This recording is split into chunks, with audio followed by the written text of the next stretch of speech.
Hi, അപ്പോൾ ഇത് ഞാനൊരു സൂത്രം കാണിച്ചു തരാം കേട്ടോ. നിങ്ങൾക്ക് കൂടെ പോണേ. പാമ്പുണ്ടോയെന്നൊന്നും അറിയില്ല, നമുക്കൊന്ന് പോയി നോക്കാവേ. അവിടെയാണ് ഈ സാധനം ഉള്ളത്. ഇതെന്താണെന്നറിയാവോ?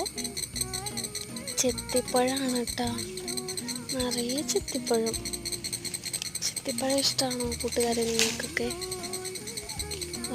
ഒരെണ്ണം ചാടിപ്പോയി. ചെത്തിപ്പഴം തിന്നാൻ ഇഷ്ടമുള്ളവരുണ്ടോ? ഉണ്ടെങ്കിൽ ഒന്ന് കമൻറ്റ് ചെയ്യണേ. വേറെ ഉണ്ടോയെന്നറിയില്ല കേട്ടോ. പഴമുണ്ടേ, എല്ലാം പറിക്കുന്നില്ല. ഇവിടെ ഒരു ചൊറിയണം നിൽക്കുന്നുണ്ട് ഗൈസ്. എൻ്റെ കൈ ചെറുതായിട്ട് അതിലൊന്ന് തട്ടിയേ. ഇപ്പം അതെൻ്റെ ചെത്തിയായിരുന്നു. ചെത്തി കാണാനില്ല, കാട് പിടിച്ചു കൂടിയൊക്കെ.